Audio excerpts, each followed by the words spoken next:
Fier partenaire de Passion Auto Rétro, V8 Passion, le seul magazine québécois sur les autos américaines, classiques et modifiées. Leclerc Assurance et le programme Silverwell. Votre voiture mérite ce qu'il y a de mieux. Bonne émission!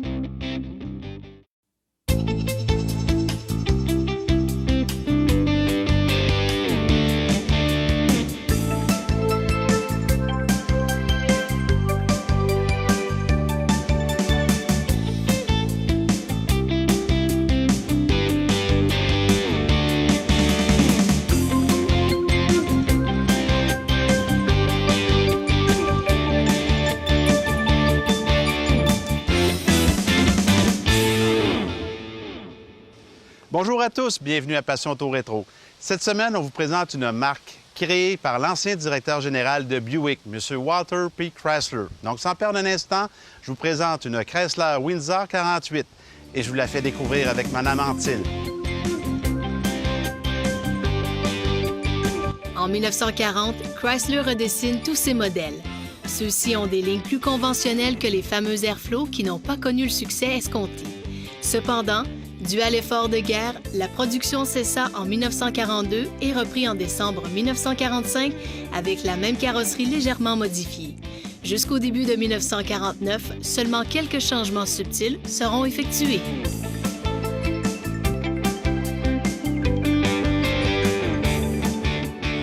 Madame Anctil, vous êtes propriétaire d'une Chrysler Windsor 1948, un petit bijou. Les femmes, normalement, les voitures antiques, on n'en voit pas beaucoup, pas tant que ça. Vous, votre passion, qu'est-ce qui vous allumait à vous vraiment regarder les voitures antiques pour vous? Bien, mon conjoint en a eu une. Et puis après ça, quand l'année suivante, j'en ai acheté une, mais c'était pas celle-là. Puis après ça, là, quand je suis tombée sur celle-là, là, ça a été le coup de foudre. Un peu le coup de foudre. Oui. Mais pourquoi la voiture antique? Est-ce qu'il y a des choses qui vous attiraient plus jeune sur les véhicules? Est-ce que vous étiez attiré par le véhicule automobile? Non, pas du tout. Moi, ce que j'aime surtout, c'est la mode, les films des années 40, 50 et début 60. Ça, je suis une fan finie de ça. Puis, veux pas, ça, on a l'impression d'un peu d'être de revivre ça. Dans le fond, c'est pas nécessairement l'automobile, c'est le fait de revivre une certaine époque qui vous attire. Oui, mais aussi de me faire... Moi, mon plaisir, c'est de me faire conduire pour pouvoir admirer la nature, puis tout ça, aller pas trop vite. Le contraire de la semaine. Donc, c'est un style de vie pour vous? Oui. Promener tranquillement, regarder les paysages? Oui, puis ça me donne l'occasion de prendre des photos, puis de relaxer. Puis en même temps, je suis avec mon conjoint, vu qu'on a une passion commune, ce qui est comme pour les femmes, je veux dire, si elles n'ont pas toujours la passion d'aller dans les expositions de voitures, je le comprends parce que c'est long. Une journée ou 2 jours, là, assis derrière la voiture, au soleil, mais sinon, se faire promener en auto comme ça, là, c'est fantastique. Le monde, je veux pas, quand les gens nous voient, ils sont souriants, ils nous envoient la main. On envoie la main, on a le plus beau côté. Le fait d'avoir une passion commune, ça doit aider beaucoup avec votre mari, dans le sens que, écoutez, vous avez toujours le goût de voyager puis d'essayer des voitures, parce que on va le dire, vous en avez quelques-unes dans votre collection, oui. Tout dépendant des circonstances. J'imagine que c'est un plaisir de planifier une sortie? Bien, je veux dire, on les planifie pas tellement. On se dit, il fait beau à ce point, on part. Puis des fois, on s'achète juste une crème glacée, puis on revient, puis le plaisir a été là. Juste une petite sortie. Plaisir. Oui. Et comme on dit, le plaisir est dans les petits détails. C'est ça, d'embarquer dedans, puis d'être dans une autre époque. Je veux pas, en peu de temps, dans une autre époque, puis on part. Puis je veux pas, c'est juste être là-dedans, c'est comme plus relaxant. On va moins vite. Moi, je trouve ça fantastique. Parlons un peu des femmes en général et l'automobile antique. Okay? Il commence à en avoir quelques-unes. Oui, il y en a de plus en plus. Parlons-en pas. Est-ce que on sent qu'il y a comme un rapprochement qui se fait, puis on en voit de plus en plus. Est-ce que je me trompe? Oui, puis non, vous vous trompez pas. Mais peut-être que, je sais pas, les femmes qui ont peur peut-être d'en avoir parce qu'ils pensent qu'il faut qu'ils connaissent la mécanique, puis tout ça. Moi, je connais rien là-dedans. Je suis capable de dire que le moteur a combien de cylindres, mais je connais rien dans la mécanique. Je laisse ça le plaisir à mon conjoint. J'ai même pas le droit de la laver. Parfait comme ça. C'est le numéro 1, effectivement. C'est une bonne idée, ça. Bonne entente. Ça fait que moi, j'ai le meilleur côté. Je me fais promener, c'est ce que j'aime. Puis j'étais avec mon conjoint, la deuxième chose. Puis quand on va, des fois, on appelle des amis, ça ramasse deux, trois couples, là. On va les faire, je sais pas, le tour de l'île en vieille voiture. Juste ça, là, on vient de faire une soirée relaxante. C'est le petit bonheur de tous les jours, dans le fond. Hein? On s'en sert à tous les jours. C'est être capable, une voiture, là, c'est être capable d'en s'en servir tous les jours, même s'il pleut, c'est pas grave, elle ne fond pas, ça la brisera pas. C'est ça. Une autre manière de vivre. Oui.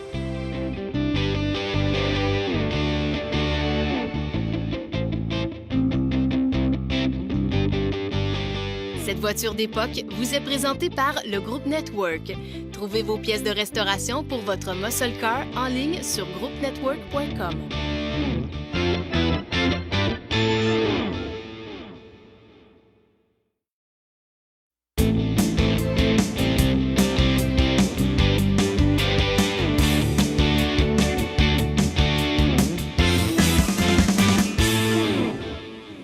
Le 21 janvier 1948, le gouvernement provincial de Maurice Duplessis adopte le symbole du fleur-de-lysée pour le Québec. Le modèle choisi était déjà utilisé depuis plusieurs années au Québec. La différence était l'emplacement des fleurs de lys qui étaient orientées vers le centre du drapeau plutôt qu'à la verticale. Le 5 mai, le bill de la margarine est encore une fois rejeté.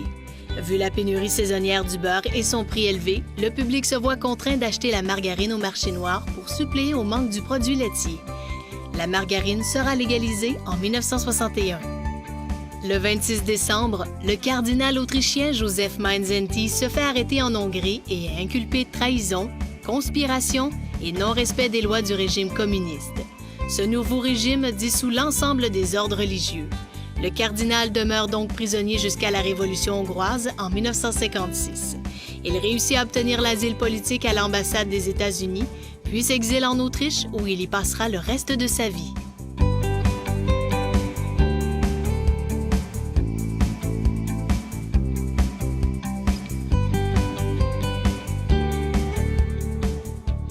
Mario, la semaine dernière, on a vu vraiment les fondations de la compagnie Polaris. Cette semaine, on voit l'expansion de Polaris. Oui, alors Polaris, officiellement en 1956, Roseau, Minnesota, Beau-Séjour et Manitoba. Donc, on a fait le Canada et les États-Unis. Les racines remontent à 1944 avec la compagnie de Eaton, Hoyts and Derrick, qui produisait, eux, des treuils électriques pour les fournaises et des réservoirs d'huile pour la manipulation de tout ça. Le premier prototype arrivera en 1955 chez Polaris. Mais le matin du 10 janvier 1956, le fameux numéro 1 n'est plus dans l'usine. Il a été vendu à un proprio d'une cour à bois au montant de 465 $, imagine. Quand même beaucoup d'argent pour l'époque. l'époque. Oui, c'est un prototype quand même. On avait utilisé comme chenille une chaîne qui provenait d'un élévateur à grains. Puis pour faire les skis, on avait pris des pare-chocs d'une Chevrolet. On est basique pas mal. Les pare-chocs à concave. Alors, on a fait des skis avec ça. Et on avait quand même atteint une vitesse de 14 km/h. C'était quand même intéressant pour un prototype. Toujours, quand tu as un impact, ça fait pas trop mal. Exactement. Et une rumeur circule également que cette machine aurait existé jusqu'en 1992 pour finalement être vendue à un ferrailleur dans la région, justement, du Minnesota. Donc, on a détruit l'histoire en même temps. En même temps, malheureusement. Le deuxième prototype est en cours de construction et le premier, le nom était le Pole 4. Mais on ne pouvait pas utiliser ce mot-là parce que dans la région, Pole 4, P-O-L-C-A-T, c'est le surnom qu'on donne à la moufette. Donc, ça faisait un petit peu bizarre quand même. C'est pas vendeur, ben. Alors, on a pensé au Snowcat, mais le nom appartient à Caterpillar. On l'a utilisé quand même pendant 1 an, mais dès 1957, on arrive avec le nom de Snow Traveler. Donc, ce nom-là a reduré quand même pendant 10 années de temps, jusqu'à temps qu'on adopte le nom de Polaris un peu plus tard, en 1966. En 1964, on va développer le modèle Comet, qui fut très, très populaire. Et en 1965, le Snow Traveler, mais le modèle Mustang, qui était vraiment beau, vraiment intéressant. Il a fait vraiment fureur à ce moment-là. Et comme j'ai dit tantôt, bien là, en 1966, on arrive vraiment avec la gamme, le nom Polaris, affiché partout. Solide, puis ils sont encore vivants aujourd'hui, donc ils ont pris certainement les bonnes décisions à l'époque. Et voilà, c'est ça. Merci, Mario. Merci.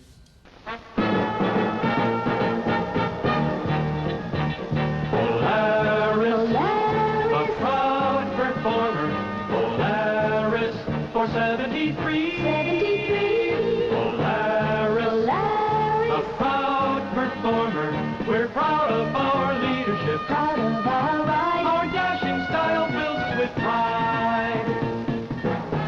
Look to Polaris leadership to bring out the best in family fun. Look to Polaris to lead the way in dependability and performance. Winter only comes once a year, so make the most of it. Most trouble-free Polaris that ever skimmed over snow.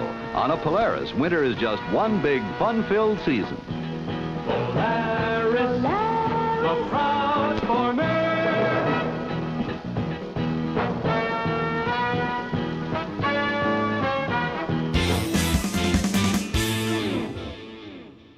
Madame Anctil, pourquoi avoir choisi une Chrysler Windsor? On aurait pu choisir une Cadillac, une Buick, une Ford. Pourquoi ce modèle-là en particulier? En fait, moi, j'ai pas choisi le modèle ni rien. C'est la voiture, en fait, qui m'a choisi. Wow! Parce que quand le monsieur qui nous l'a vendu, M. Barriot, monsieur et Mme Barriot, en passant, que j'aimerais saluer, quand il m'en a parlé, je suis allée la voir. Puis quand je suis arrivée, elle avait des portes-suicides. Quand il a ouvert, elle avait des pampilles.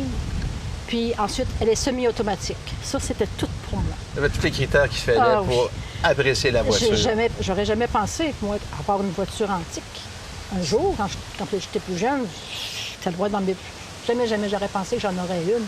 Madame Anctil, la voiture vient pas de Québec comme telle. Non. D'origine, elle a été achetée la première fois à Rimouski. Ensuite, le propriétaire l'a eu quelques années. Puis, son fils, lui qui restait à Montréal, l'a pris.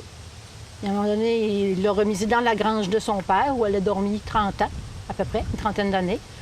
Puis là, à un moment donné, quand la terre s'est vendue, l'auto était dans la grange. Celui qui a acheté la terre a vu la voiture. Donc, en achetant la terre, il savait qu'il y avait une grange, il ne savait pas qu'il y avait une auto dans la grange. Non, mais ça faisait partie... Celui qui a demandé, il a dit, garde, ça fait partie du marché. L'auto vient avec. C'est l'histoire qu'on entendait beaucoup dans les années 50-60, la grange, les véhicules qui étaient oubliés là, mais on voit de moins en moins ça aujourd'hui. Non, mais c'est une chance parce qu'on n'a rien rénové à l'intérieur. Tout est Donc, d'origine. la voiture était entreposée pendant une trentaine d'années. Oui. Dans une grange, dans des conditions, j'imagine, qui avaient de l'allure, parce que la voiture qu'on voit devant nos yeux, elle est sortie de la grange comme ça. Oui. Puis elle avait, quand on l'a achetée, nous, elle avait 37 000 à peine. C'était une voiture qui n'avait pas de millage du tout. On n'a pas touché à la peinture, rien. On n'a rien fait dessus. Peinture, intérieur, que ce soit les tissus, tout ça, c'est d'origine. Non, c'est ça. La voiture est équipée d'un 6 cylindres dans notre cas, mais on pouvait avoir une option, je pense, avec la New Yorker, le 8 cylindres en ligne. Hein? Oui.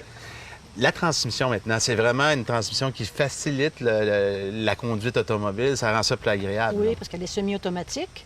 Donc, moi, j'aime pas conduire manuel. Donc, ça, c'est un compromis. Mais je m'organise toujours, souvent, pour que ce soit mon conjoint qui conduise. Vous pouvez la conduire. Oui. Vous avez ce qu'il faut pour la conduire. Je pense que c'est la pédale d'embrayage qu'on n'a pas besoin d'utiliser tout le temps. Oui, c'est ça. Parlons un peu de l'intérieur de la voiture. C'est une voiture qui est très bien finie à l'intérieur. Vous avez voyagé à l'avant. Sur la route, c'est une voiture qui roule comment? Ah, c'est doux. On sent pas la route. Ça porte bien. C'est silencieux? Oui, mais ça dépend. Il y a des voitures, à un moment donné, qu'il y a des petits oiseaux qui apparaissent, mais ça s'arrange. Il faut dire que la voiture est d'origine, parce Oui. qu'on va le souligner. là. C'est une voiture qui est entièrement d'origine. On a dit tantôt, on n'a rien touché. On l'a sorti de la grange comme ça. Fait que ça, on n'en voit pas souvent dans le marché. D'habitude, c'est des voitures qui ont passé à la rôtissoire, qui ont été restaurées au complet, que les tissus sont refaits. C'est vraiment une pièce rare qu'on ne voit pas souvent. Tout ce qui manque, c'est, je trouve, qu'elle n'a pas l'odeur des vieilles voitures, l'odeur poussiéreuse. Là. Mais ça, je suis contente qu'elle ne l'ait pas. C'est une bonne chose, dans le fond, que la voiture ne sente pas. Oui.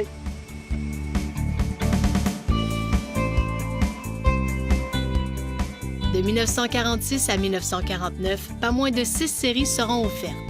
Royal, Windsor, Saratoga, New Yorker, Town & Country et Impérial, disponibles en sedan et 4 portes, Club Coupe et Business Coupe, ainsi que décapotables. Quant à la Town & Country, elle était également disponible en version familiale garnie de véritables boiseries extérieures.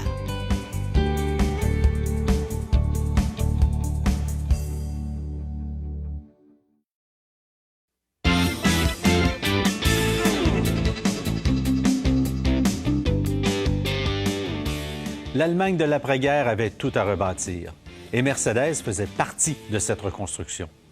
La course automobile était le canevas de leur supériorité technologique. Cette reconstruction se devait de passer par l'avance technologique du pays vaincu, lors de la Deuxième Guerre mondiale. Une de ses forces, l'automobile, avec Mercedes, entre autres. Dès 1953, Alfred Neubauer monte le programme F1. Des voitures sont préparées avec une approche technologique très avancée. Mais Neubauer tient à une fiabilité irréprochable. Fangio remportera le championnat du monde de Formule 1 en 1954 avec Mercedes et ce succès amène la firme allemande à modifier un de leurs bolides pour en faire une voiture d'endurance redoutable. La M300 voit le jour. Tout allait pour le mieux dans le meilleur des mondes pour les puissantes flèches d'argent. Arrive alors le drame des 24 heures du Mans 1955. Autant Moss que Fangio étaient fort confiants de remporter la plus importante épreuve d'endurance au monde. La Mercedes SLR présentée pour la course était en fait une W196 modifiée, fiable et techniquement très avancée.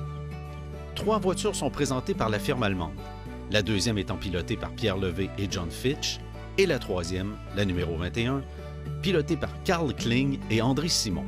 C'est alors qu'arrive le plus gros accident de l'histoire du sport automobile à ce jour. Hawthorne tente d'entrer dans les puits à haute vitesse en traversant la piste et coupe le chemin de Levé. La Mercedes du pilote français est désintégrée et son moteur roule dans les estrades, tuant plus de 80 personnes. La scène est apocalyptique. Mais ce que plusieurs remarquent, c'est la Mercedes qui brûle sans arrêt. Un feu probablement attisé par le magnésium utilisé dans le châssis. Mercedes s'empresse alors de retirer ses voitures de la compétition et place les 2 bolides restants dans le camion, à l'abri des regards. La marque étoilée quitte le circuit pour plus longtemps que prévu. La firme allemande se retirera de toute compétition automobile jusqu'à sa réapparition quelques décennies plus tard. La semaine prochaine, l'histoire de Porsche aux 24 heures du Mans.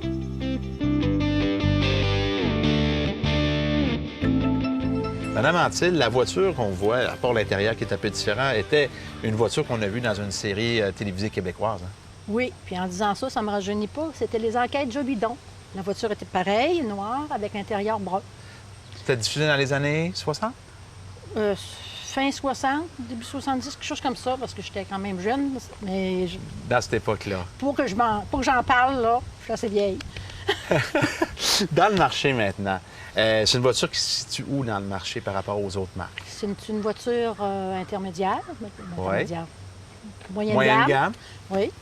Puis c'est comme à peu près une Oldsmobile ou une Buick. Une Buick chez GM, à peu Ouais. près l'équivalent. Parce qu'il faut attendre quelques années pour que Chrysler sorte une voiture un peu plus haut de gamme, une division plus haut de gamme, l'Impériale en 55.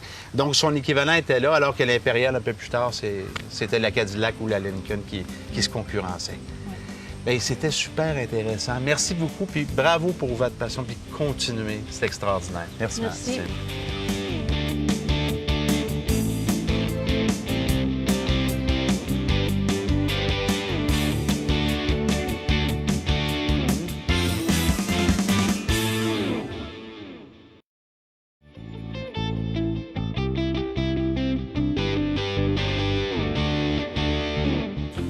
Bonjour Richard, heureux de te retrouver cette année. Merci Eric, ça fait plaisir. Cette semaine, on va parler de lavage extérieur. On va démystifier toutes les étapes parce que c'est important, si on veut faire un travail professionnel, de suivre les étapes.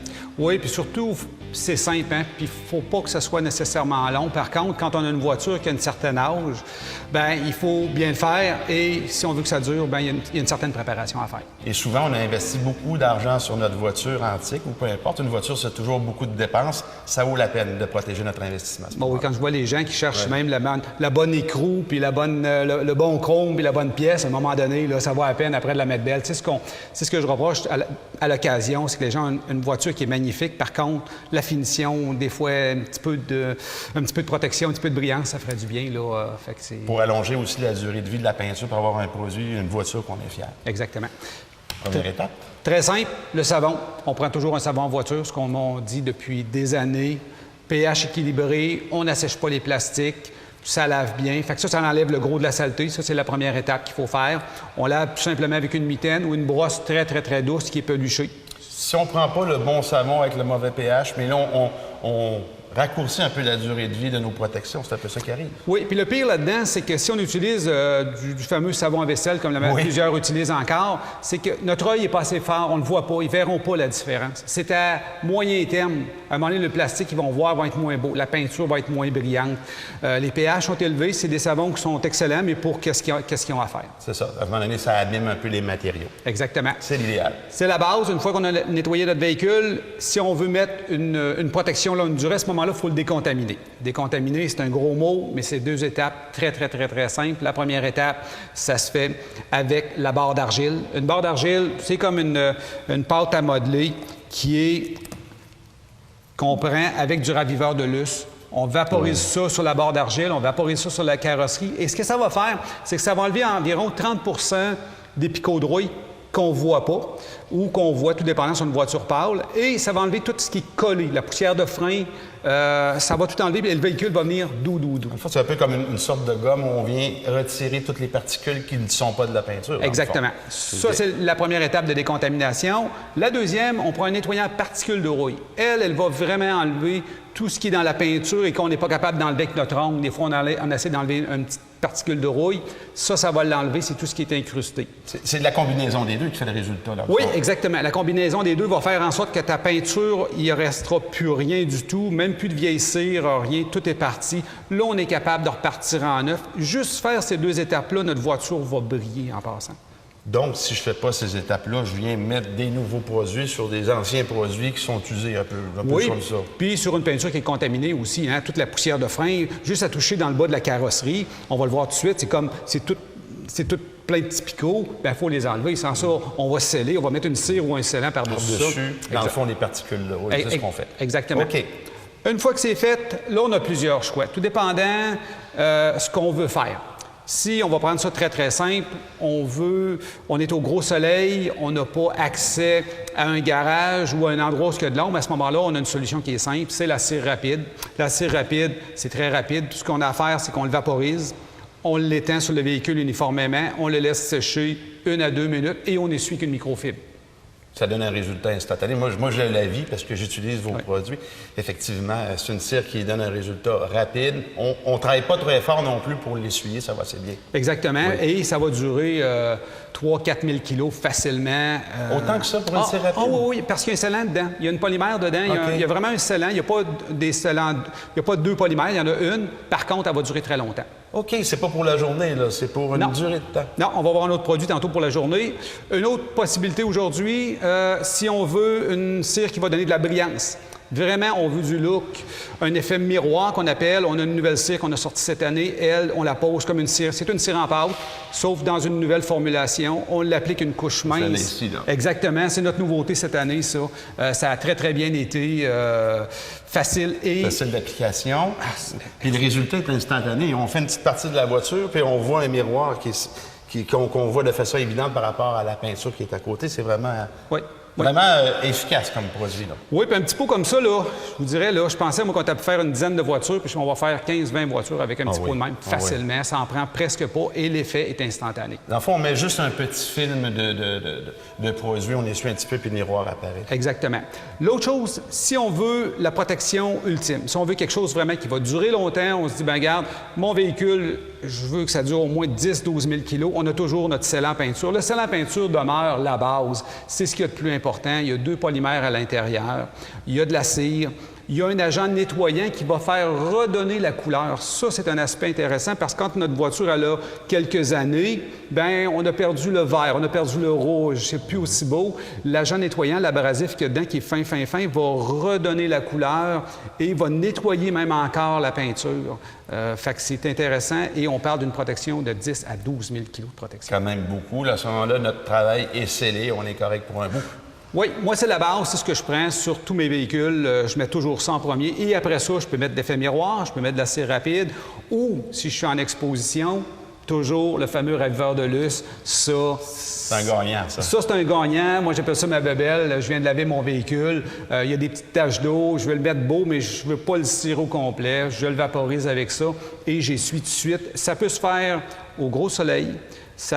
On peut le mettre sur le plastique, on peut le mettre sur les vitres, on peut le mettre partout sur le véhicule. Ça, c'est important parce qu'au soleil, c'est pas tous les produits qui fonctionnent bien.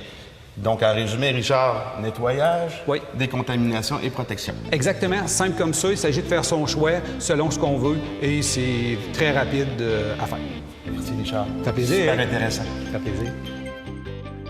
Ce volet esthétique vous a été présenté par les produits Silverwax. Silverwax, des produits de haute qualité, conçus, fabriqués et testés au Québec.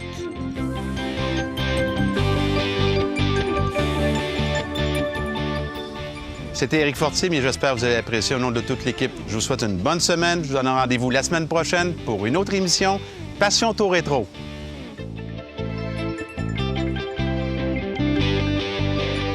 Ces belles autos d'hier vous ont été présentées par le groupe Network. Trouvez vos pièces de restauration pour votre muscle car.